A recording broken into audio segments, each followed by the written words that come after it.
Hello, beautiful people. Hello, hello, hello. Welcome to our newest Soulstainable Living presents the Women Gather Conversations. I'm so excited to be in this space with you all tonight. I know it is the first day of spring, and we couldn't tell it for those of you who are local. It was snowing outside, but when you look at this screen, you see that these beautiful women are burning this thing down.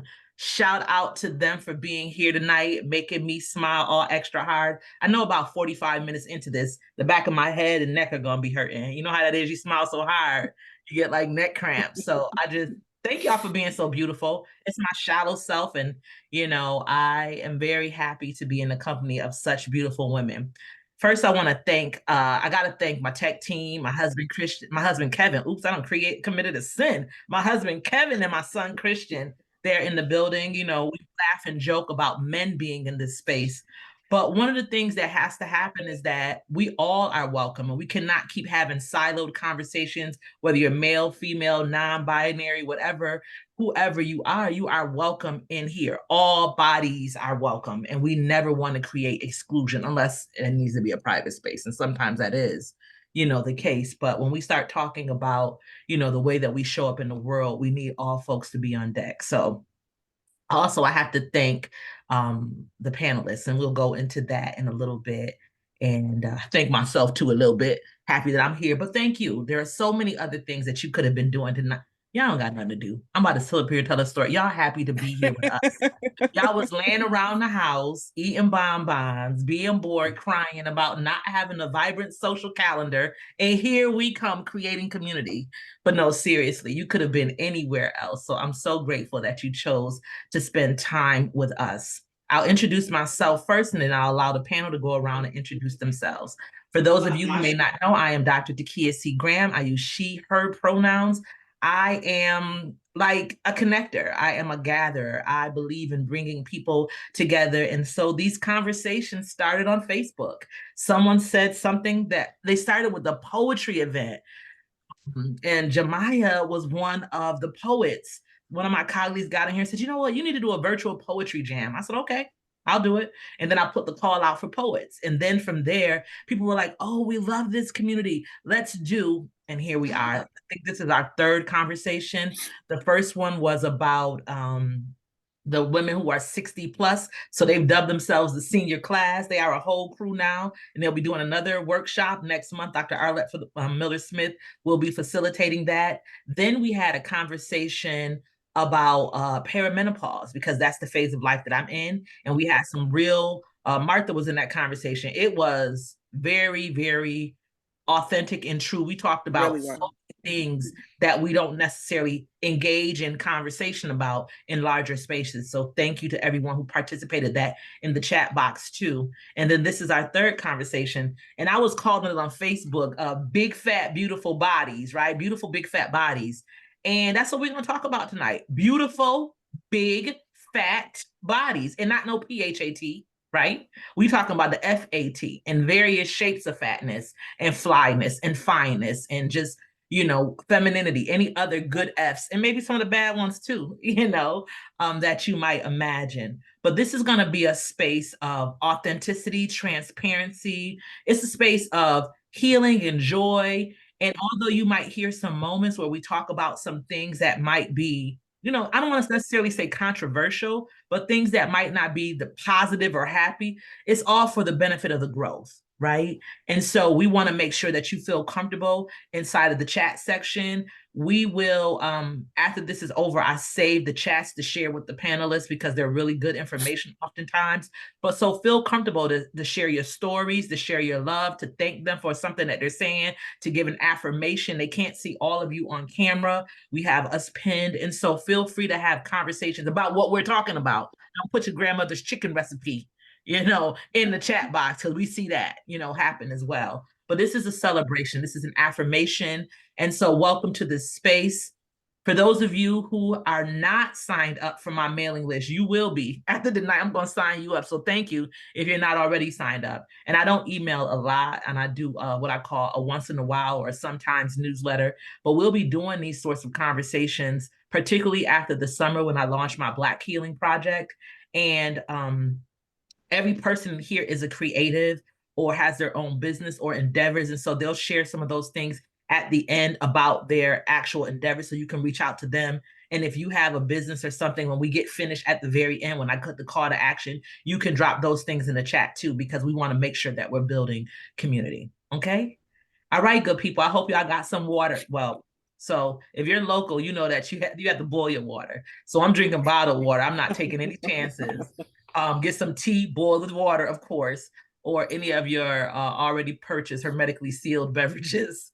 But get comfortable. Take off that girdle, unstrap that bra. No judgment what body it's on, and just get comfortable. Relax, and we're gonna go through a really good time tonight. So thank you in advance. I want to pass the proverbial or the metaphoric microphone to Stephanie. Hello, everyone. Welcome. I am so excited to be here. My name is Stephanie Paredes. I use she, her, ella pronouns, and I'm a lover of life. I'm a lover of me more so recently as in the past. And I'm just so happy to be in this space to just connect with other beautiful people, period. I'm a big fan of Dr. Graham since before he even knew who I was. So to be able to be in this space with Dr. Graham, I am, my cup runneth over, and to meet some new folks, I'm happy to get wonderfully drunk off this conversation. Come on, wonderfully drunk off the conversation. My head already starting to hurt. Thank you. Thank you. Martha, welcome into the space. Stephanie, welcome into the space. Hi, so I'm Martha. I use she, her pronouns. And so, yeah, I operate sort of on the fringes of a lot of different things. I'm not one to necessarily like to align myself with a whole lot, but as Stephanie said, I am definitely a fan of Dr. Graham. I've been knowing her since 2006, 2005, 2006. It's been a long time, and I appreciate all of the love and the teaching that has been put out in the community and made available, but then also just the warmth that always embodies everything that you do. So I'm always here for the conversations. Oh, thank you. I didn't know this was going to be a little, mutual. I'm going next. I'm going to say some good stuff about y'all. So, Jemiah, come into the space. Thank you, Martha. Of course, of course. Hi, guys. I am Jemiah Smith. I am 22 years old, born and raised in Rochester, New York. I am a substitute teacher. I am a creative. I have been a plus size beauty for the remainder of my life, all throughout high school. I graduated School of the Arts. I graduated from Howard University. And all throughout this process, I have been on a journey of self-love and self-improvement. So I'm just really happy to be in this space with a bunch of other beautiful beings evolving and loving themselves. So yeah, I'm really excited. Thank you. And what Jemiah didn't say is that she graduates everything early, getting out of preschool as a fetus, like every single thing, go to high school, just get out on day one, go to college, just graduate during orientation. So yes, thank you, creative, brilliant beauty. And welcome into the space. And last but not least, I think I know this person. She looks a little familiar. It is my one and only daughter, Kaylani Graham. Tell us about yourself. Hi everyone, my name is Kaylani. I'm fat, I'm Black, I'm queer. I'm passionate about my city. I'm passionate about the youth. I'm passionate about the arts. There's so many things that I love. And I'm so excited to be here tonight. Listen, y'all just don't even know how my heart is so full. I want to say something nice about everybody because it's true. So Stephanie, you don't know, I did know about you. I did know about you. We've been connected, and I've also admired how you parent your child. You are very, very committed to loving him. You are very committed to your Afro-Latina-ness. You are very committed to your community. So I've seen you, and I appreciate your extended work. And so thank you. Martha, Martha, Martha. We go back like car seats. Let me tell you something. Somebody with a stern face and a beautiful heart, Martha will give you from her overflow, her underflow, her heart for this community. She gonna feed everybody. You go on Facebook, she is always feeding the unhoused population. She will cook from scratch you need ranch dressing? Oh, you want some fried chicken? I'm all on chicken. She gonna grow a chicken, not even just, raise it. She gonna grow a chicken. Martha's heart and passion and fire are just so admirable. Now, Jemiah, I'm just meeting her, but her mother and her mother is my friend's daughter-in-law. And so I inherited them, right? And I immediately was struck by this extremely creative and talented and authentic, soft-spoken, but fierce, right? And so I'm glad that our orbits have collided in this beautiful way, and I look forward to deepening in our relationship. And Kaylani, I won't even go into too much detail, but what I will tell you is that her name means glorious chief, that she was born on March 4th, that she is everything that Kaylani aspires to do. She is amazing. We always call her IDB, which means I do better. Like, she better than all of us in the house. We get it. You're great. And I'm so honored that she chose me as a vessel. And so, y'all, you see this? They said they fat. They said they beautiful. They said they are here, right? And so I hope that you're seeing the affirmations in the comments section. I want you, and Jemiah, you started off talking about, you've been fat since at least high school and maybe out the womb. We know we love a chubby baby, right? But there's a place in time where the fatness gets a little bit, under scrutiny, right? So when you start looking at yourselves, can you tell us your fat story? Like, how did you realize or come into your understanding that you were a little fluffier than maybe some of your peers? Absolutely. I would say even beyond high school, elementary school, honestly, probably since baby, honestly, I was always on the little thicker side. So when it comes to being in school and in spaces of that sort, you're not very desirable to other people because of your size in comparison to slimmer people, which was more presentable or more digestible, shall I say, at that time. And I feel like I remember a specific moment in elementary school. It was like I never looked at myself, but I caught a glimpse of myself in a reflection. Like, this is literally a true story. It was like an epiphany for me. I caught a glimpse of myself, and I feel like from that day forward, I made like a vow to myself, like a marriage to myself, like, I love you. You are beautiful no matter what nobody says. No matter if he wants you, you got a crush on him, he don't want you, that's cool. You're beautiful. So as I got more and more into my years, going into high school, going into college, I stepped up my fashion. I became more confident in myself. And I really didn't care about it. Like, I was a loner, I feel like. Everybody wanted to be my friend, but I'm like, I mind my business. I just walked in my grace, walked in my confidence. And it's just flourished since then, to be honest. Yeah. Thank you. So any one of you can answer the question. Tell us your story, your fat story, your origin story. That's a big question. I never realized that I wasn't supposed to be bigger until somebody else told me. Like, I was always happy with me. I was always, fun loving. I didn't really focus on my body. But I think as Black women and women of color, we're always sexualized at a very young age and always put on this, well, boys are not going to like you if you're bigger. And it always came from this point of attraction. It wasn't about health. It wasn't about nothing. Like, that's the only way you're going to get a partner, is if you look a certain way. So for me, it really wasn't until I was about 13 that people started really focusing on my body, which I wasn't at 13. And I think that's when I was like, oh, now I feel uncomfortable because now you're telling me you're noticing my body, which is something at 13 I wasn't even thinking about because things was just happening to all of our bodies around 12, 13. That's like, I don't know, I'm trying to figure it out. And so I think the older I got, the more self-conscious I got about it because it was brought to my attention. It was never me and my internal self. It was always the world, society, family members, and other people just saying, hey, you sure you want to look like that? And I was like, dang, I think I was a pretty cool dude. I was cool, but I guess not. And then that's what started to creep in for me was that story and that journey of like, dang, am I ever going to be enough physically for anybody?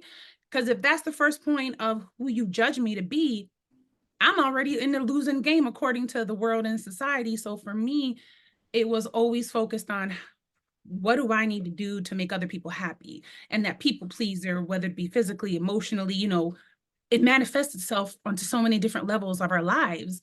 And it's not until we take a moment to really pause and say, but is this who you want to be? Is this who you are? And you're looking in the mirror and you're like, I've always been happy with me. Even when I was heavier, I used to weigh 456 pounds. You couldn't tell me nothing at 456, and you can't tell me nothing now.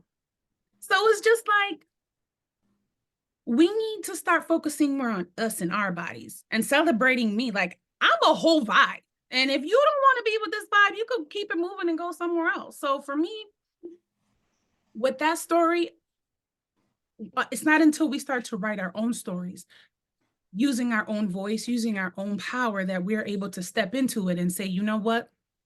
It's not that I'm not enough. It's just you ain't enough. You ain't up to my level, and you just need to keep it moving. Kaylani or Martha? Thank you. So I really relate to a lot of what's already been said. I think that I've always been chunky, fat. And I think that growing up, more or less, I was more quiet than anything. And I was quiet to a certain extent, and I think that was kind of the focus. And then when people really got to know me, I was really funny. So there was this layer of like, oh, she's quiet, I'm fat, but I didn't feel like that was something that ever held me back or something that was ever a focus or something that I felt negatively about, like all throughout forever. Like I've never once felt like, oh, I need to lose weight in order to achieve this, or I need to look a certain way in order to get the things that I want. Like I can get whatever I want to, like, period. It doesn't matter how I look, as long as I put in the hard work. Like I'm aware that I can get the things that I want. And I've never been ashamed of my body. Like I said, I've always been aware that I was fat. It's not a bad thing. It's a thing. And I think that if we focus on body neutrality more than anything, we would have the peace that we're looking for, because too many times we get focused on body positivity and, oh, like I love my body, I love my body. And yeah, sure, you should love your body. But I think the fact that like everyone has a body and that's just the way it is. Like that's just how it goes. And I think that's kind of how I felt about it. Like I have a body, I like the way I look, and all is well. Like I've never wish that I could look like someone else. I never wish that I could, be skinny, have the blonde hair, the blue eyes. That's never been my thing. Like my blackness has always been celebrated in my household. My fatness has always been celebrated. It's not something like that I ever felt like I was scrutinized for or punished about, anything like that. I have always felt celebrated and proud of who I am and how I look. You told us. Thank you. All right, now Martha, toss it to you. Yeah, so I'm loving hearing from Jemiah and Kalani, particularly because you guys are like around about half my age. And so that's wonderful, right? Stephanie, I am not trying to age you. I'm just like, let me clutch my imaginary pearls. Like, excuse me. No. But for context, I'm 46, right? And I would say I had a different experience. I was not always heavier. I was always bigger though. So I was always taller than people. I was literally bigger than people. I wasn't necessarily fat or even chubby. But what I was is I entered pubescence extremely early. So I was a single digit menstruating child. I developed my breasts very early. And so my earliest memories of being cognizant about like my body as something other people were having thoughts about at all was being like 9, going to Bright Raven gymnastics. I loved gymnastics, okay? And it was something that my mother's mother paid for me to go. It was really important because for me, right? My mother's mother is white, and she was highly critical of my mother's kids because we were not white. And so her doing this was like super important for me. Like I felt like, oh, okay, she's investing something in me, right? So it made me want to go all the time. And my gymnastics coach had a conversation with my mother that I heard coming out from changing. And he was saying to her, there's no point for you to continue to bring her because she's too top heavy. So that was my first experience of like realizing that people had thoughts about my physicality and it being a negative thought. And as I moved from there, I just remember feeling negatively about the way people perceived me. And instead of me feeling like, oh, I think I'm great or fine the way I am, I was super angry about it. And so I was bigger than everybody. And so I used to beat everybody up. I used to beat everybody up. And when the other girls would start entering puberty and developing and stuff, they were still smaller than myself. I've been 5'8" since 4th grade. Right. So I remember I used to make money beating boys up for like touching the girls' butts and stuff like that. And so that was my experience of having a body that was different from everyone else's. And as I got older and started gaining more weight and stuff like that, I didn't have a negative perception of myself. I had a negative perception of the way other people saw me. Like I didn't want people to see me. Like I wanted to not be seen because I didn't want to have to, I felt like take responsibility for any of their perceptions because I felt like, what am I going to do with that? I have no control over it, right? So I always felt really powerless about that. And once I was emancipated and once I was able to be on my own, and I was probably like, but I had been on my own for a little bit. But when I was like 16, 17, I started owning my body a lot more. I started feeling more powerful about the ways in which people were affected by my physical presence. But I channeled it heavily into a very sexual and sensual and provocative presentation. Okay, hold on for a second, because I want to put a pin in this, Martha. Thank you for that. Because you made the distinction between bigness and fatness, right? And there is something about bigness that is very different, but also works in partnership with fatness. Mm-hmm. And then you also complicated your story with race, you know, culturally, some other places and spaces, if you look in Black communities and brown communities, we are more apt, allegedly, to be more accepting, right? So you all have dropped some gems on us in terms of the way that you showed up in the world. And we're going to spend some time talking about sexuality and, you know, sensuality in the ways that you may have acted out or not with the body that you were given. So I'm looking into the comments too. There's a question, Kaylani, about body neutrality. And I do want to give you, here I go with the English professor in me. I do want to give you some words, some terminology. So we'll talk some about fat phobia. And fat phobia is also known as anti-fat. It is the implicit and explicit bias of overweight individuals that is rooted in a sense of blame and presumed moral failure. Being overweight and or fat is highly stigmatized in Western culture. Anti-fatness is intrinsically linked to anti-Blackness, racism, classism, misogyny, and many other systems of oppression. And that starts talking, Martha, you were dropping that gem in there quickly, because when we start looking at the way that the bodies show up, we start making judgments. And I want the audience to think for a moment, how do you respond? You don't have to answer the question when you look inside of a fat person's grocery cart, or you look inside of a fat person at an all-you-can-eat buffet, even if you too are fat, or even if you're in a public space. So those are the ways that these, messages inside of the society, you might feel like you're a really good person, but let a fat person be sitting down with a tank top, a tube top, oh my God, in the summertime, eating some, Cheetos, and folks automatically become doctors and they start telling you what's best for your health. So this next definition comes from Boston Medical. It's anti-fatness. It contributes to individuals not receiving adequate health care for a number of reasons, right? And we'll get into that too. Start looking at the ways that society treats people poorly based on their body size. The assumption is if someone is overweight, they cannot be healthy.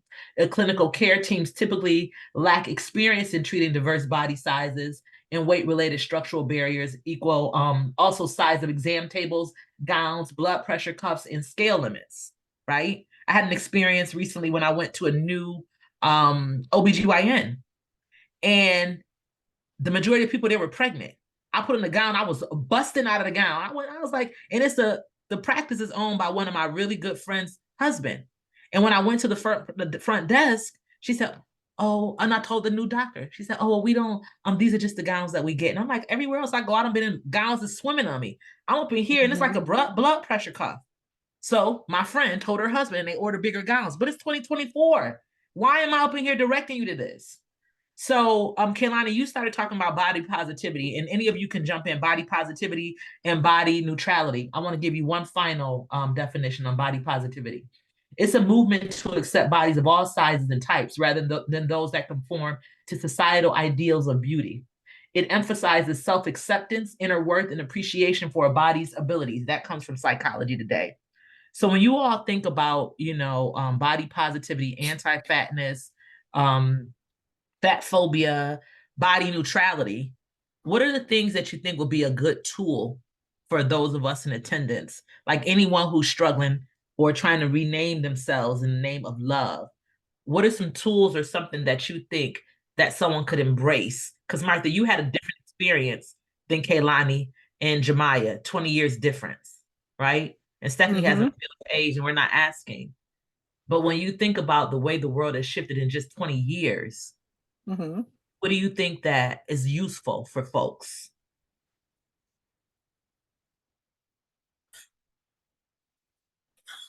I wanna share this because Martha, you said something that I try really hard not to think about, and I was gonna ask you earlier because you were talking about bigness, and I was gonna ask you like, how tall are you? Because that's also something where when you're a bigger person and you're I'm 6'2". Like I'm a whole vibe and I'm a whole presence. I also understand from a physical perspective how someone can be intimidated just when they stand next to me. And, I try really hard to make people feel comfortable. And for years and years and years, that self-consciousness of, I don't want to make people uncomfortable. How do you minimize yourself at 6'2"? You can't. So what I would do, because I was always in my head about it, was that when I would meet people, this was in a professional setting, in a personal setting. If I'm meeting someone for the very first time, I try to get there as earlier as possible, maybe obnoxiously so that they meet me sitting down.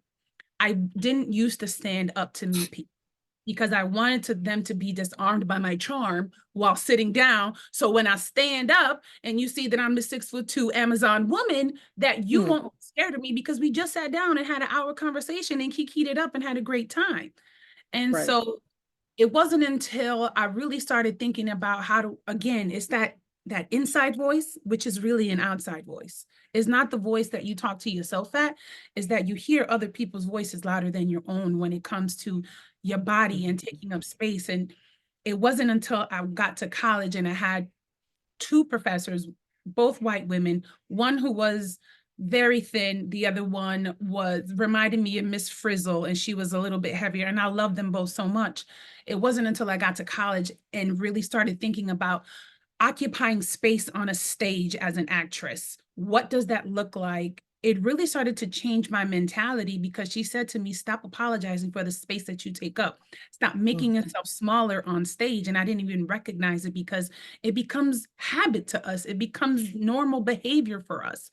And so when I had that moment with her, and I still love her to this day, and I still see her to this day, that's stuck in my brain so much, is stop apologizing for the space that you occupy. Nobody else is required to do that who is not in a body that is big as ours. So why do I gotta do it? You gotta sit next to me in the airplane. You gonna be warm. You gonna have a great person sitting next to you. Okay, my thigh may take a little bit up of your space, but it's gonna be fine. We are not disgusting people. We are not frightening people. We don't eat other people, okay? And I think sometimes people think like, oh, this bigger person, they have all these misconceptions. I've never had high blood pressure before. I'm just a big person, and that's it. I could be healthier than someone who weighs 120 pounds. But the assumption and those myths behind what bigger bodies are capable of doing, what our health status is, I could run. I choose not to, but I'm happy that you can. And so I think it's. But you also don't have to run, right?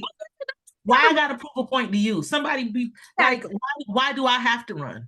Why do I have to live the outside of what your perceptions are? Like, why can't you just be 500 pounds, 6'7", and be your beautiful self? And we just sit in there, even if I'm squished up in this seat because you're sitting next to me. What does that have to do with the beauty of who you are as a person? And that is where we get it wrong. And so when we start looking cross-generationally, Jemiah, when you look at a younger person as yourself, because how tall are you, if you don't mind me asking? Yeah, I'm 5'4". Kaylani, how tall are you? I'm 5'6". And Martha, you're still 5'8"? Or did you Yeah, grow? I ain't never get no taller than 4th grade. I peaked early. What a beautiful peak it was. What a beautiful peak. So we have very different 5'6", 5'4", 5'8", and 6'2", right? So we're complicating this idea, but one of the tools that y'all dropped in here, take up space. The folks at the comment section, take up space. So whoever you are, whatever body you occupy. So Jemiah, I wanted you to touch on that question too, or that experience, that idea of bigness. Do you feel that because you might be a little shorter, since we just asking stuff now, right? That the way that you're perceived is different than maybe an experience that Stephanie has or Martha has? I absolutely can say it's a little different. I feel like it can be different in terms of, I won't say a positive way, but I feel like people are more prone to accepting petiteness over bigness, right?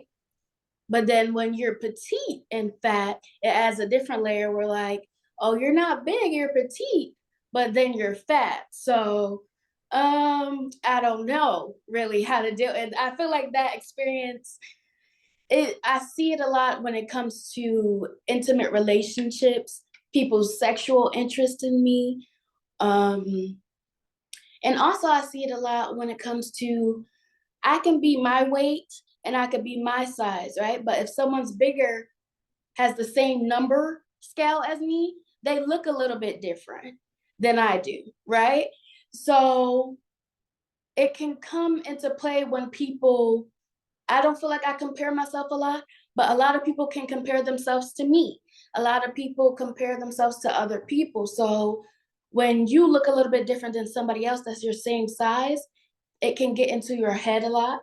It can make you feel less confident, but it boils down to that same depiction of like body neutrality. Everybody has their own bodies. Everybody, you're one of one. Like that's the tool. It's not a tool, but it's a thought pattern. You're one of one. There's nobody else in this world built like you, that looks like you, that has the same exact thought patterns as you, right? So yeah, you don't look like that other person. So what? You look like you're you type time. So yeah, I don't feel like my height has negated or pulled me forward in any way, but I feel like that same thing in terms of other people's perceptions, it can sway them one way or another in terms of digesting me or not digesting me. because sure. you're more palatable in the pint size, right? Mm-hmm. You're sort of 5'6" is not a weird height, but it's just different, right? You're not tall. You're not short. Well, that's not true. Depending on how tall the perceiver is, right? Because someone Right. else is at 6'2" and like, oh, Stephanie, you're in your preschool size, because they're 6'7", right? So, Kaylani, how has that bigness, or you can just jump in and reflect on the bigness, the height of it, and also now we've added this other layer of body composition, like how you carry your weight. If you're deemed, curvier, if you're taller and bigger muscles, like the body composition, how does that impact you? Yeah, I think that's something that's really important to take into consideration, because I think that everybody does. I was just watching a video recently, and people were getting on a scale and showing how much they weighed, and they had to be a certain weight to do this thing. And a lot of the people they had the same weight, but their bodies looked very different. And all the comments were like, wow, it's so strange to see how people's bodies are very different, even though they're the same weight. And as somebody who likes to go to the gym, like I love working out, and not working out so I can lose weight. Like that has never been my reason. I say that all the time. Like, I'm not working out to lose weight. I'm working out so I can get strong. Like, I'm trying to get beefy. So like I want to move some stuff. Um, but just seeing like people's bodies in the gym, and I love like that. I just have to say that, Kaylani. I want to get beefy. I do, like that's I need what one I'm on a focused on. shirt. I need one of one on a shirt. We can make a whole bunch of merch. Just come Right. to this group right now. It's fun for sustainable living. I'm just saying. Right, exactly. We gotta get that on a shirt. But definitely, like, I think, and that's the reason why I say the focus should be on body neutrality, because even with body positivity, during the time that I feel like it was very, like, everybody was talking about it, and like the 2010, like that area. I remember I did a project in my sophomore year of college, and it was about body positivity. And I was saying how I had a really big problem with the body positivity movement, because it started being co-opted, like most movements are, by voices that should have not been at the forefront. Like, you start talking about body positivity and how you want everyone to be welcome, but then we still have, when you're seeing bigger bodies, they're curvy. It's like the whole idea, like, everybody hates a fat girl, but y'all love a BBW. So you only want to see us in this one way, but then any other way you see our body is not palatable enough for you. So I think that when you start thinking about who's getting praised when we have the body positivity conversation, I think that always deters me away from wanting to focus on the positivity of bodies. Because, like, yeah, like I said, yes, let's go fat people. Yep. But the conversation it never gets to that point, because it's always, well, I'm fat and I'm healthy. Okay, that's great. But if you were fat and unhealthy, you're still deserving of respect. Like, and those things get lost in conversation. People only want to focus on, oh, well, I'm fat and I look good. Oh, look at, like, those things should not matter. And I think that more often than not, the conversation on body positivity always goes towards that way, instead of being like, you know what? Hey, everybody's welcome. We all got bodies. Let's get through this thing. Like, let's have fun. Let's be safe while we're here, and let's keep it moving. And it does not go that way. So it just makes me cringe a little bit whenever I hear the conversation starting, because I already know how it's going to go. And your rowdy girlfriend in the comment section talking about fat liberation will be ours. Exactly. Fat liberation. Y'all riding down the street causing havoc. Go ahead, jump in. Unless and until they get Black liberation, we won't have fat liberation, right? Like, the one thing I'm hearing and wanting to address, though, really quickly, is particularly with what Stephanie was talking in response to what I said, is particularly in the way that you discuss, like, you're feeling like you needed to adjust your postures, how much space physically you're taking up, how much space not even physically that you're taking up, right? Just the space you're taking up in the people's perception of you, right? That same sort of description of feeling, right? That's very akin to the way that you hear Black people talk about themselves, or particularly Black men, right? You hear about how Black men say, well, I have to hold myself a certain way. I have to make sure my face have a smile on it. I have to do all these things, right? All those things that you were internalizing and wanting to take responsibility for, right? Wanting to take responsibility for somebody else's response to you existing in your skin the way it is, right? Rooted in anti-Blackness, right? Rooted in wanting to masculinize Black women, rooted in a bunch of things, right? And so, couple things. I'm so sorry you had to feel that way. So glad you're not continuing to not take up the space. And then also to Kalani's point about body positivity and people being in the forefront, right? I remember when I first became fat, right? I was probably 22 and I was pregnant, had my daughter, and I went from like 161 to 264 in like 4 months, like 3 months at the end of my pregnancy. And then I couldn't lose any weight. And I remember the way people's behaviors toward me changed, right? And so just what you were saying, being taller than the average woman and being fat.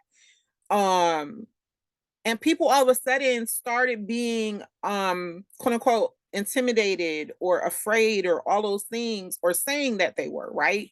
Wanting me to adjust my behaviors so that they would be more comfortable, wanting me to, or not my behavior, wanting me to adjust my presentation or adjust myself so that they could be more comfortable in my presence. It really fostered this sort of dynamic within myself of making sure that I really didn't care if people were comfortable around me, to the point that I almost always seek to make other people uncomfortable in my presence purposely, right? Because you're either going to be here for me or you're not, right? And if your presence is predicated on me appearing a certain way for you to be comfortable, I'd much rather we figure that out real quick, right? And so even with the body positivity movement, you see how people did Lizzo, right? But you also saw how people praised Tess Holiday, right? You see how people love Adele, but had a lot of things to say about Lizzo or Queen Latifah or all of these other women. And then I probably shouldn't talk about it. I would rather Jemiah or Kalani address it. There's an intersection of colorism, right? If we want to talk about how right now the conversation that you hear all the time out and about on social media, everybody's talking about how they need to get rid of their big, how to not be big backed or something, whatever they saying, right? Are we just not going to address where that comes from? That comes from people equating Black women with gorillas and things like that, right? We're not going to talk about And that. mammies, and mammies, about how to you say. desexualize Black Yeah, women, brown women. right, in that way of trying to sort of that way of trying to say that your body in that way is not going to be desirable to anyone. And yet, The DM as you said staple. earlier, everybody here, if they want to, can have their dance card full, right? But the lies we tell each other. Thank you. Martha, we had a pre-conversation about that. Y'all weren't on camera when we started talking about the beauty in the space, right? And it just so happens that each of you is actually appealing, and that's an issue too, right? Because the way that your features come together are aesthetically pleasing. But if you are someone, and I'm not saying that she's unattractive, but Gabourey Sidibe, Precious, the way that they talked about her, she's pregnant now, she has a white partner, and he loves her. And people are angry. If she can get a man, why can't I? So we start having, there's this hierarchy that looks like skin color, that looks like featureism, that looks like racism, that looks like classism. How dare you put your body in something that's from Rainbow and not from Eloquy or something that's a more higher end brand? So we also want to police the ways that people move their bodies. Let's talk about this physical attraction thing. It's already 7:15. We only have 45 more minutes. So Martha giving us some more topics that we're going to have to address. We're going to have to talk about colorism, not today, but as a whole panel, right? But let's talk about attractiveness and sensuality and sexuality and the way that you know, feel attractive. Because before, like I said, we got on this conversation, we were going around and really praising everyone for how they look. And someone in the comments said earlier, oh, you're pretty for a big girl or pretty for a fat girl, right?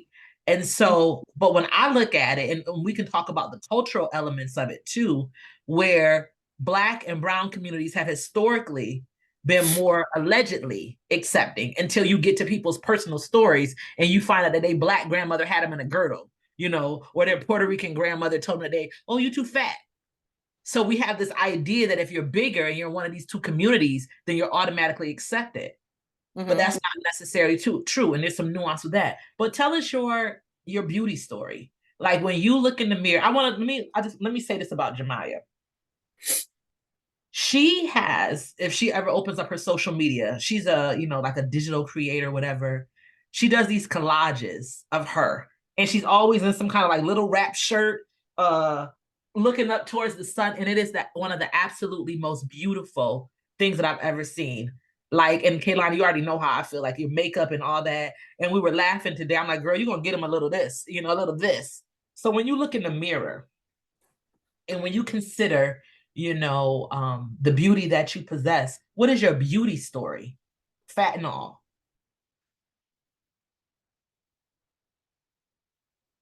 I can start. Like I said, I feel like I have always been like confident. I think it's something that's been instilled in me ever since I was little.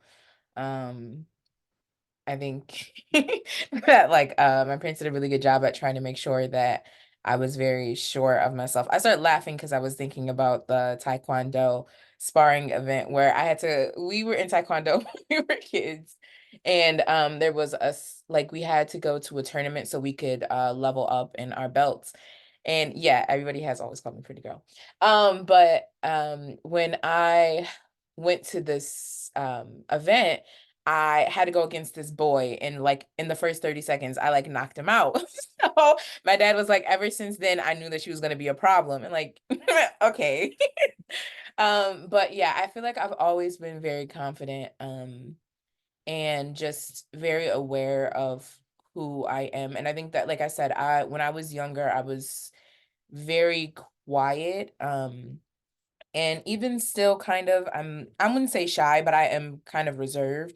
And I don't think that like when people first meet me, they're like, oh, you know, um, that I am quiet. But then once you get to know me, I do have this big personality. And I think that's also some of it is the personality aspect of me, just I guess being confident.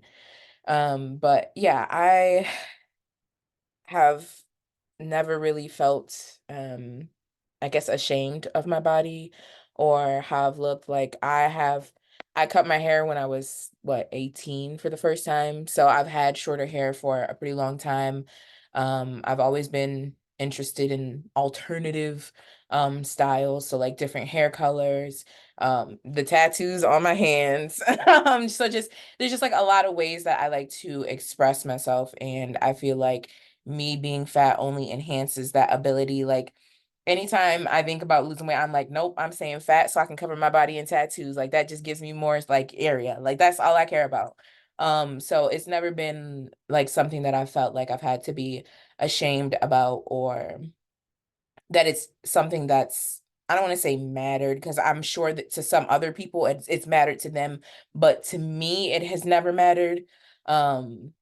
Yeah, I just have always been very certain of myself, very sure. And even in the moments where like I get like, oh, you know, maybe something needs to change, maybe I'm not feeling so great about myself, you know, I snap back into it, you know, remind myself of who I am, what I'm capable of, and keep it moving, I guess. Thank you. Anybody else can jump right on in. I love that, Kaylani. I love this group. One of the things that I want to share that Martha also, just so many gems today. I think that another misconception is that people associate the level of humanity that I should accept based on my weight. And so when we're talking about respect, when we're talking about taking up space, we're talking about love, light, whatever. My weight is not associated with what I am deserved or what I am owed. And so when we're talking about the work, the effort, and everything that we're all doing in our own personal lives, credit that, not respect this, deserve, how dare you want to go jumping out of an airplane, whatever the case may be. That's just an important perspective of that. But when we're talking about your question, I love, because immediately what came to mind is that I've always loved to take photos take pictures of people.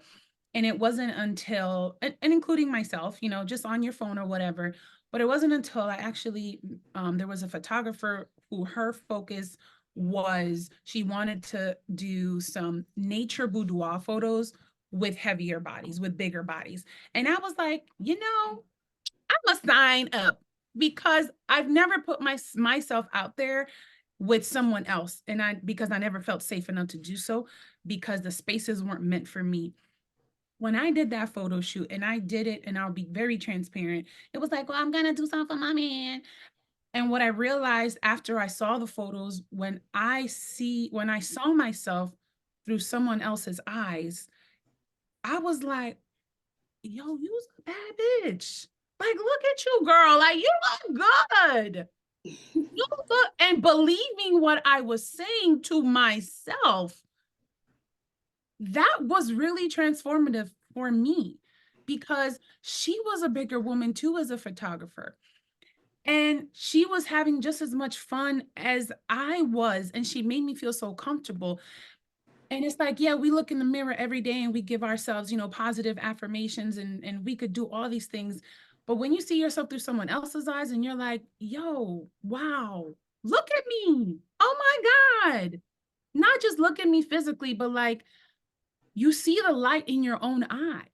You see how much fun you were having. And I think that when we start to really see ourselves through other people's eyes who want to see us for us, not just physically, but like, I just want to be in your presence. I want to be in your vibe. I want to be in your world. I want to get to know you. I want to get to know your soul, your mind, all of that stuff. Body is so far down the line that when you want to get to know me. But let me tell you something, to look at yourself in the mirror and really believe when you tell yourself, and keep working on telling yourself, I'm enough. I'm beautiful as I am, physically, spiritually, in every way, shape, or form. And at the same time, combating the outside noise is a lot of work. It's a lot of work. But when we start to do that internal work, that is so important, because we have so much that we have to unlearn, whether it be culturally, whether it be societal norms, patriarchy, whatever. There's so many levels to this that we have to combat. But when we do that inside work for us, we start to see the beauty that we have always been, period. Regardless of what other people have told us that we are allowed now to do or be successful at. And when we're talking about beauty, when I realized that I am deserving of a partner who doesn't look at me as a fetish, that was something that was like, oh, okay. Like, I always got to find the dudes that's like fetishizing, you know, big girls, but I never really understood what that concept even was, until I really started like, I got to make better choices in men, obviously, but that's neither here nor there. But looking at myself like, I can be beautiful, I can be an object of desire as I am, and not like this niche kind of community of people that, well, I mean, if you into that, that's cool. No, I'm all of it. All of it. So when we start talking about that internal knowledge and that self and knowing who you are and growing into that. And I love that there's this volley happening between ideas, and there's so many things that we won't be able to get to, right? And we would have to have part 5, 6, 12, you know. But when we start thinking about, I think Martha and Jemiah, you need to get into your own beauty story. Like, I always tease Martha about giving us face. When we were trying to do, I was looking for photos for the flyer. My Martha was And I mean, gorgeous, makeup slayed, features popping. I said, ma'am, you got to smile. Like, you don't really have to smile, but everybody else smile. How can I get one? And I'm like, just your face, right? And it's not the pretty for, a fat girl. It's just that I'm not queer. I got a husband, so I'm not trying to hit on a woman. You know what I'm I mean, saying? you can, But I you get it. can. I mean, if I I mean, if were, you want you to. fine, you fine, you know. But when I look at, your face, right, and that the whole package of you, 5 feet 8 inches, what is your beauty story? Because we know you play with makeup too, and that's why Yes. what Kaylani was talking about that too, about like acceptance. How does that Yeah. happen over into you? And Jemiah, you just jump right in when she gets time.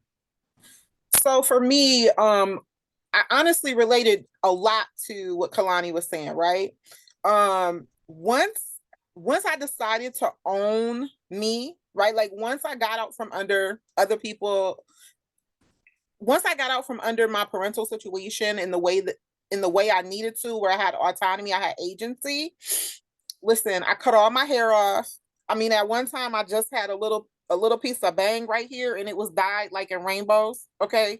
Like I was doing all the things. I didn't even wear shirts for like 2 years. I only left my house in black blazers, bootcut jeans from Learners, and platformed penny loafers. And I just had the tiggle bitties out with no shirt on. Right? I don't listen. I'm just saying. But this was me. This was how I was learning myself, right? The things that I liked and what I thought, what I liked for me, right? Like what were the things that made me feel powerful or made me feel in control of my body?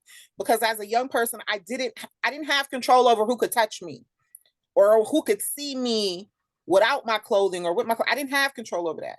And so I wanted to have those controls, right? And I started playing in makeup and things like that. And I had up and down relationships with myself, right? All of the people that I thought of as the most beautiful, right? And maybe some other time on one of these Part 27s, we could talk about the fact that beauty is a weird thing anyway. But all of the people who I found aesthetically pleasing, all of the people who moved me and brought some sort of pleasure to me, whether it was a physical pleasure, whether it was a mental pleasure, whatever, none of those people were skinny. None of them were white. None of them had these things that we claim, these features that we claim were attractive. Like they just didn't look like that, right? And all of the things that I wanted to be were round and curved and dimpled up and all of those things. And so I learned to sort of like embrace that in stages. And I one point had weight loss surgery, right? Like everybody was on my behind to lose weight and you're unhealthy and all these things. And what I found was that once I lost weight, people hated me more. Like people's hate came at me in a larger flux. And so then I started learning like, I got to figure out how to tune that out and find the beauty that I always felt I had how to express that for myself. And I wanted to express it for other people, right? And so can you probably remember this, right? Like all of a sudden my social media, I ain't had no clothes on. I ain't have no clothes on all over the social medias. And it was intentional because people wanted to throw purity politics at me. People wanted to throw respectability politics at me. People wanted to tell me I was a mother as though I had not been there to push all them big-headed babies out, right? Like I know that. I know I'm a mother, right? But me being a mother doesn't mean I have to wear elasticized pants, right? But who is seeing you naked? But the babies. The babies see us naked. Listen, I was like, you know, I intentionally campaigned on my social media platforms I was out here showing people like, listen, you can get this cute bra set and these cute panties and you can wear them. And baby, you don't got to be a size 2. You can put all this on and be cute and we're going to put it out here. Just like everybody else is showing and demonstrating they're demonstrating something, right? Because everybody have their personal whatever. But this is beautiful. This is beautiful to me. You don't gotta like it, right? You don't have to be here. I do. I have to sit with me, right? And even with like my expressions through makeup, I do love the makeup, right? What I learned was that I gotta be equally I have to be equally appreciative of myself, value myself equitably, with the makeup, without, with the bra on, without, with the cute little lingerie, without. Whatever it is, I have to still feel like I'm gorgeous. And also, I don't have to present you my intellect first because I'm fat, right? You don't need to be worried about my personality. I actually took a different tack to what Stephanie was talking about. I was like, listen, I already know I'm smart. You don't need to know that right now, right? You're going to have to come see me about my physicality, just like you want to address the girl over there on Instagram about her physicality first, right? I'm not going to take no shorts because I'm fat. You're going to acknowledge all this. This is not less than because I'm fat, right? Baby, I'm fine. Okay. I am fine. And you're going to acknowledge it. You are. Now, if you're lucky, I might introduce you to my personality and then you can appreciate that. And if you're lucky, we might have conversations that display my intellect and then you can appreciate that. And we could go doing those things. But what you're not going to do is try to pigeonhole me into being the funny fat friend, the smart fat friend, the chubby in the right ways friend. We're not going to do any of those things. I'm not unbigging nobody's back. I'm not taking nobody's fupa. I'm not doing any of the things. I'm not. You're going to get all of this 46-year-old marinated everything the way it comes, right? Okay? Free the fupa. Free the You're going to fupa. get it just the way it is. Free We the got you a gonna whole like t-shirt line. And you're going to like it, though. Because you're going to love it. like it. They're going to love like it. And they're going to come back for seconds. and thirds. And do. Right. Right. And the doggy bag and all of that, right? Correct. Yes, ma'am. So thank you, Jemiah. Perfect. I had a little wig. Okay. I keep telling you I'm gonna flick my hair with this. Come on, Martha. Come on, Stephanie. Kaylani, now come on, Jemiah. Give us a little something. Okay. There's so much to unpack here because honestly, I went through every single one of your like mindsets, honestly. Like I feel like when I was younger, that reflection that I caught of myself where I'm like, I love you, like you're fine. Like seriously, I reflected that a lot in the way I dress, like in my fashion. I was really that girl. Like I'm still that girl, but I was popping out when I was younger for sure.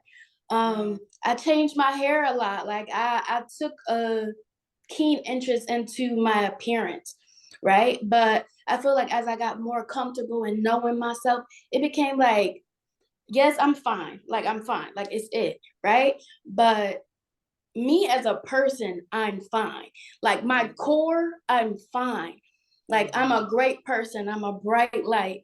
I'm beautiful inside as well as outside. So I feel like it always exuded outside.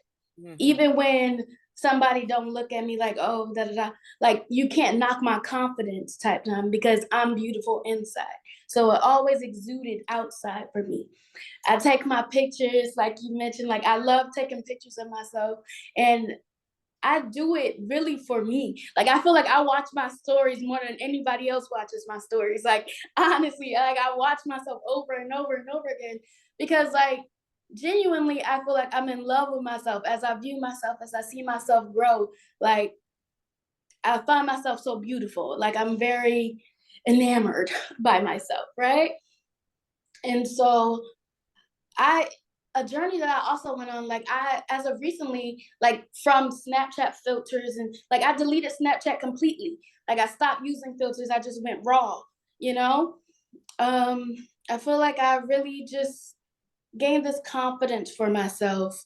And in terms of other people's perceptions of me, like I feel like I got to the point where I didn't really care about other people's perceptions of me. And then when there were negative perceptions of me, I'm like, okay, you don't like it, but your daddy will. Like, okay, you don't like it, but your homeboy will. Like, somebody loves it, and I love it more than anything. So it really didn't matter. Like, I really grew a confidence for myself, like, beautiful inside, beautiful outside. And that's really it. I express it through my fashion. I express it through my hair. I express it through my confidence, really, like knowing who I am and standing on it sincerely. That's right. You know, one of the things that in conversation with Kaylani, I'm always telling her that she's art, right? That the way that she curates her look, the way that she moves in this world without adornment. And so I love the idea of deleting Snapchat filters and taking these photos that are, you know, nude or in the park, or these um boudoir photos that people think that fat bodies don't deserve, right? Or they'll look at you and say something like, oh, you're so confident, and not in the way that we're using it in this conversation, as if you have to be confident to be fat and to put on a shirt. Like, ma'am, I got on a t-shirt. Oh my God, you can wear that, or you're showing a little thigh or a lot of booty or a little belly meat or whatever. So Martha, with this Frida Fupa, there's this societal desire to erase all curves unless they're in the right spaces, right? So how do you all delete the negative self-talk? Because Jemiah, you just said, you know, you've gone through all of it. And I think Martha, you mentioned it too, or maybe one of you all mentioned it, that there are times when you are in a valley moment, right? When the heaviness of societal pressure, because we all grew up in this world, we see the images. There was a mention, Martha, you made about the big back. We saw what they did with Risa Tisa. Charlemagne said, and I'm not calling anybody no God, Charlemagne said that she had a big back. So somehow either she was deserving of the treatment that she received. So Risa Tisa has been this thing on TikTok. She talked about her relationship with her, I guess, her husband. He had lied to her, but other people were picking on her, saying, you know, that was a sort of caliber of, like, she had to look at herself in the mirror. And there's a comment in the I was going to bring up Thick, Dr. Miller Smith, yes, with Dr. Tressie McMillan Cottom. Her book addresses beauty and, you know, the ways that thickness is viewed in the society. So when we start looking at the big backness of it, and people do it two ways, right? It's, we're on social media watching someone cook, and they're like, okay, my back gonna stay big because and everybody's laughing. And then you have it, you know, leveraged against someone and said, oh, well, you're unattractive and you're fat. So fat women are only supposed to get the scraps of society. And if a fat woman is with a man who's handsome or deemed desirable, then he must be queer, because a straight, handsome man cannot like a fat woman, right? So when you start looking at, you know, your own self and your own lives, how do you, like, what is your buffer? More than just feeling confident and believing you're confident, right? Because there's actual work that has to happen. What do you do in those valley moments when the external world's perceptions about fatness, you know, infiltrate your thoughts? Tell my therapist, talk to my spirit guides, however I need to, talk to my inner circle of people that actually have known me for so long. Then sometimes, you know, your inner circle knows you better than you know yourself. I think it's important for us to recognize that sometimes it gets so heavy that I don't even have the energy to talk to myself or talk myself out of it, right? And thankfully, I've surrounded myself by people of all shapes and sizes and colors and all walks of life who can speak that life into me when I don't have the capacity to do that for myself all the time. Because I'm tired. It gets very exhausting to always look at you or somebody like, I could give a good pep talk, but daggone it, every damn day, I don't have the energy for that sometimes. I got to call a friend. You know, I got to phone somebody. So I think it's important for me. I have to be creative about it. I have to talk to my spirit guides. I got to talk to my therapist. I got to talk to my friends. It's levels. So depending on how low I'm low, I'm level 2 low, I know my people that I got to call to at level 2. Now, if I get to level 5, that's like a red alert, then I know I need to call my heavy hitters into my space, because sometimes you need that for yourself too. That's why it's so important with who do you surround yourself by, but also who do you let in? Because sometimes those groups are not the same people. Ideally, maybe they would be, but it's really hard for me to let people in. It's like, I'm no new friends. I don't want no new friends, because my shortest friendship, I think is like 15 years, which is really hard to compete with when it's like you want to keep building your community. And I do that in different ways. And I think it's important for us to recognize that how I've been healing myself now in this 2024 is not the same way I was healing myself in 2020. It's not the same way I'm going to be healing myself 5 years from now. So for me, it's about what is the healing journey that I'm going through for myself? What do I need to do to be able to walk with my head held high, with my spirit high, and my heart pure, but also more importantly, grounded in who I am. And we have not given we don't give ourselves space as women of color, as Black women, to just be still in yourself for a moment. Just be quiet for yourself, because we're always seeking that permission from other people. It's not until I started giving myself permission and just really telling myself, like, it's okay not to feel great today. You always got to be on, as they say, right? And I think that until I started giving myself that permission, because I always sought it in other people. Like, do you mind if can I got a plan to, I got to, tag somebody in. There's nobody you can tag yourself into when it comes to your own healing. You got to do the work. You got to turn off the outside noise. You got to turn on your inside light and turn off that dark light that people always want to give you. And it's just so, so important to recognize what are the pieces of us that we need to heal, to even recognize that we are not in a good place for ourselves. And that's really hard and, hurtful, to recognize how long you haven't loved yourself, how long you haven't given yourself space, how horrible that you've spoken to yourself, because that's what people told you, that's how you can speak to yourself. And so it's important to understand that, and I use this analogy before I move on. For so long, I was always in this place of servitude of others. So I always carried the plate around, right? And I'm always serving other people. And it wasn't until I had, in all transparent, because we're being real up in here, I had a nervous breakdown when everything just went to garbage and the plate broke. And I looked at the plate and it was like, obviously this plate is no longer serving me. So I got to pick up the pieces though. So what am I going to do? Same thing that they do in Corning Museum of Glass. They just take all these pieces and make something else out of it. I realized that I wasn't pouring into myself. So what I needed to do was take those pieces of that plate, and I made 3 things. I had 2 cups and I had a big old jar. My cup must remain full at all times. My jar, whatever is in that jar, is what I can offer you in that second cup. But my cup has to come first. I can't keep pouring from an empty cup. And I think the expectation from us living in these bodies is that we're always have to be like, oh my gosh, pour into me, give me that cup. If you're like that big, you have to teach me how to be you. And it's like, what? I'm just existing how I need to for me to survive today. And so moving forward, I don't have a plate no more. I got 2 cups and I got a jar. Once my cup is full, I can then help you. If there's something left in that jar, I got you all day, every day. The minute my cup starts to look empty, I got to put everything and everybody on pause and refocus and understand, where am I not feeding myself? Where am I not being fair to me in service of others? I got to serve myself first. And serve yourself first. Serve yourself first. You can't pour from an empty cup. Throw the plate. One of my girlfriends says that, and I love that analogy of the 2 cups in the jar.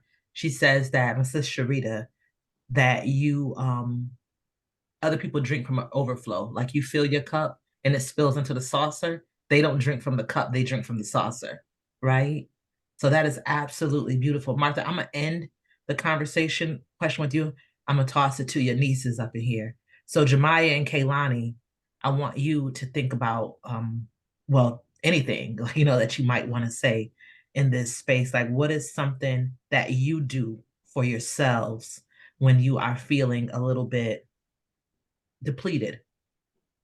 Absolutely. I would say reflection is like a very big part for me, because me personally, I'm a lot like Stephanie in terms of like, I feel like I'm very much alike, right? People have told me I'm alike, and I stand in my lightness, but I'm always shining for other people type time. I'm always trying to give people that light and that good energy and that good vibes. Like, I'm always trying to uplift people even when I don't have it in me to uplift. I'm always trying to give them that light, give them that good, right? And even for me, I'm always trying to talk good to myself. Like if a negative thought slips into my mind, I'm always trying to replace it or find a reason. And it can sound good in retrospect, but I never allow myself to feel in a way. Like I never allow myself to be down in a way. And so, or so I think. Or so I think. And so when I'm in a space where I am feeling something and my solutions are not working, I get in this place of disarray, right? And I have to sincerely reflect. Like I talk to my village, right? My external village, my family, my friends. I talk to my inner village, like directly to my soul. Like I feel like writing and creating is a direct portal to my soul. Like I've always said that, like that's how I describe when I write or when I create. Like it's a direct portal to my soul, because sometimes when I'm writing, I could get things out that I just can't say right now, right?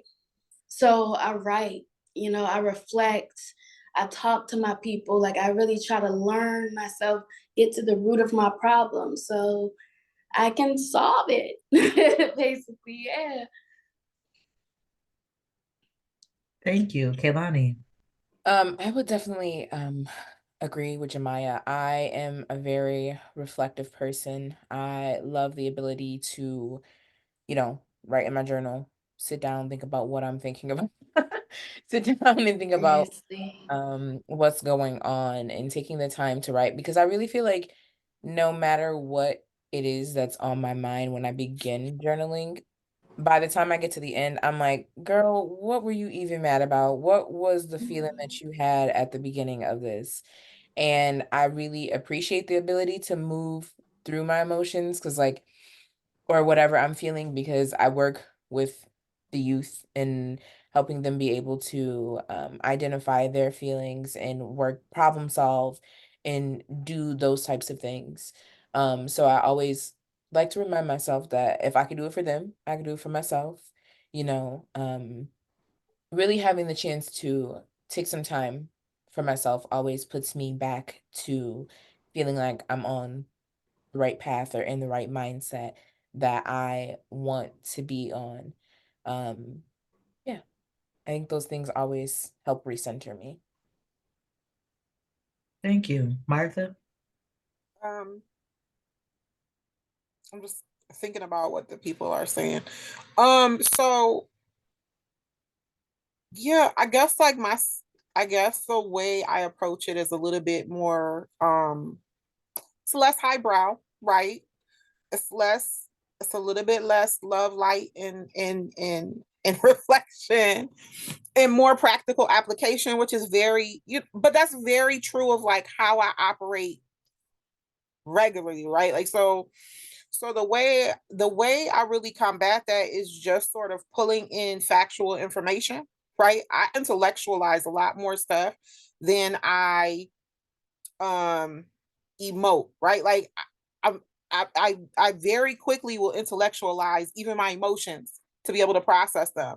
So for me, reframing my language, right? Takia and I talked about this like I think a couple weeks ago, and I was telling her um something that an ex guy, right? We had a very long, or not very long, but anyway, we had a good long relationship, right, for a good long time. And one of the things that he always used to correct me, right? Because I would say, he was like, oh, we're gonna go somewhere, whatever, right? Run errands, right? And I'd be like, okay, well, I'm about to be, I'm gonna be ugly when you pick me up, right? Like I'm not about to be cute, I'm gonna be ugly. And I remember one day he was just like, you need to stop saying that. He was like, you never really ugly. He was like, do you think you're ugly? I was like, not like no. It's like, well, stop saying that. He was like, you decided to be plain. He was like, you sometimes you unicorn it up and you got glitter and sparkles and stuff. And he was like, you be on your unicorn. He was like, and sometimes you just like to be a little bit more plain. Stop saying you're ugly. And I was like, you know what? You're right. I have to really be being aware of the language I use about myself, because I really don't think I'm ugly. I probably have a problem the other way. But um that was one thing. The other thing was just also pulling in other additional factual information for myself. And just like if I got into a valley of feeling like low, right? Maybe I'm letting in too much of other people's commentary of, oh, whatever they want to say negative, right? And I would just really check myself, like third-party confirmation, because child, I've been therapized really, really well, right? When you having like a thought of something that's intrusive, right? Or it's this negative, like, what do they say? Get some third-party confirmation. And I'm just like, you know what I need? I need somebody to tell me I'm pretty, right? Because sometimes we do. It's great to be able to tell yourself you're pretty and know you're pretty and stuff like that. It's also good for other people to validate what you already know. It's also good for you to get those affirmations from people, especially if they're genuine, right? Like, it's not just anything, genuine affirmations, right? And for me, I would check myself. Like, sometimes during my journey of singlehood, right? Because I've spent most of my life married or in a serious monogamous relationship. And so I would really find moments of loneliness that I was uncomfortable with because I genuinely like being by myself a lot of the time. And so I would be like, well, is the problem me being single? Is it because I'm unattractive? Like, because I know I think I'm cute, but like, maybe girl, I'm not. Like, maybe, like, what's going on? And then I would check myself and I'd be like, but girl, like, you're not. All them people coming back, you still cute. You got it.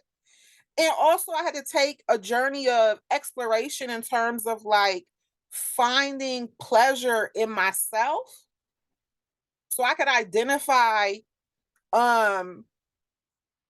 other ways of expressing the things I found beautiful about myself to other people. Like, I had to explore more about myself. And I had to not relegate my physical beauty to being something that is less important for me because I'm fat or because of any other feature or characteristic that would cause someone to other me, right? So I had to find ways to reinforce that, even though I have a mental illness, right? So even though I have a disability, even though I'm a mother, even though I'm a grandmother now, right? Even though whatever, right? Even though I'm fat or whatever the things were, I had to find different ways, explore myself more, and find ways to ground myself in the beauty that I found for me, right? Outside of all the things that people said were beautiful, particularly because I started realizing a lot of the things people said were beautiful, I didn't find beautiful. Right. So they didn't really speak or reinforce that for me. So you let your own voice ring the loudest for you? Sometimes. And sometimes I had to let other people tell me, like, I would get, how I get about the pictures, right? For example, I'm like, let me find these some cute ones, right? I remember I used to tell this guy I was in a relationship, I'd be like, why'd you post that picture? Like, why you had to pick that picture, right? And he'd be like, because that's my favorite picture. That's the picture I like the most. This picture, I thought you were the most beautiful. And I think that goes back to what Stephanie was saying about the boudoir shoot that she did, right? Really being okay with letting yourself be beautiful to other people. In the ways that they find you beautiful, and allowing that to come in, right? Because it's not always that we're letting in negative. Sometimes it's that we're not allowing people to love us and appreciate us in the ways that they do.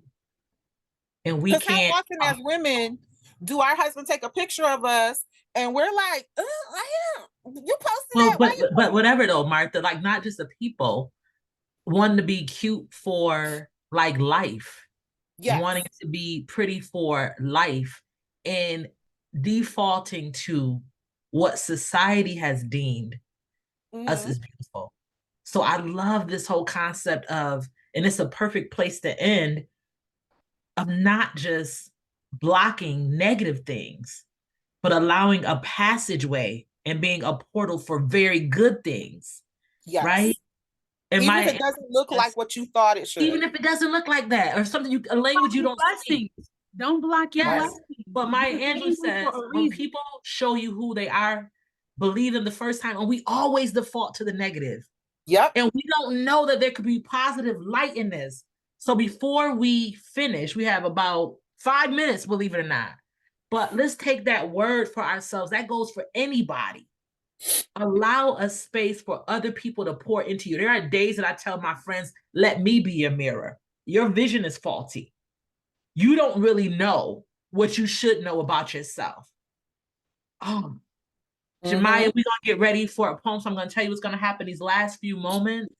Jemiah is going to read a poem for us, and I'm going to come back and give the final word. So stay tuned. All right?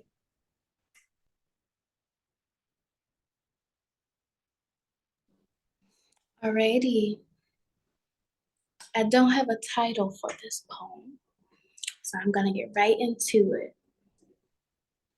My hips are wide like the span of the Sahara Desert, but trust me, ain't nothing left dry. Your mouth waters at my curves, reminding you of the fresh rolls that you love to digest, yet I decline to be a part of your next meal.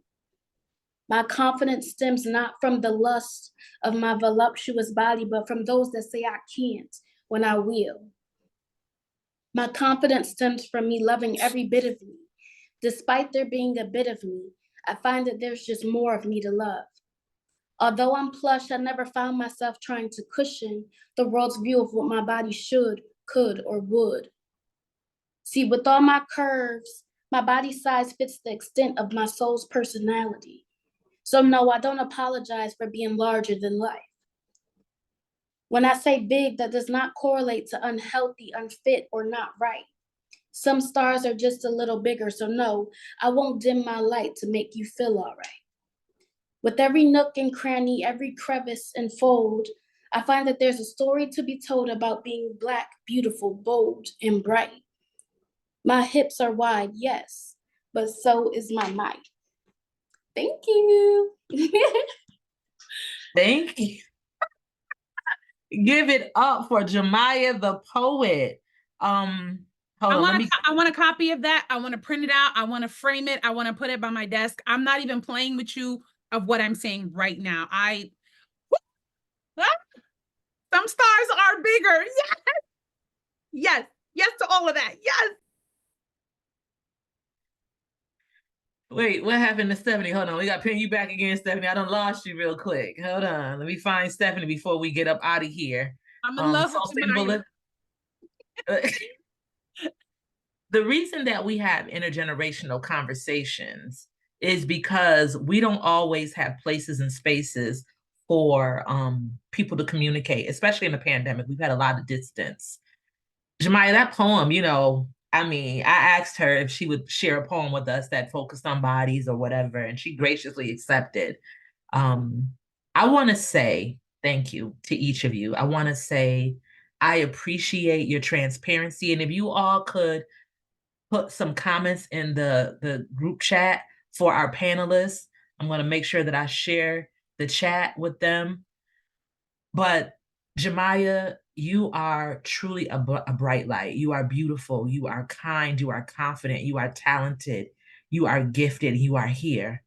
Martha, thank you for trusting me. I know we've been on this journey for a very long time, and it is a mutual admiration society. And I just appreciate you knowing that I am going to be gentle with your heart, and that I know this was a big deal for you to trust me enough to share yourself.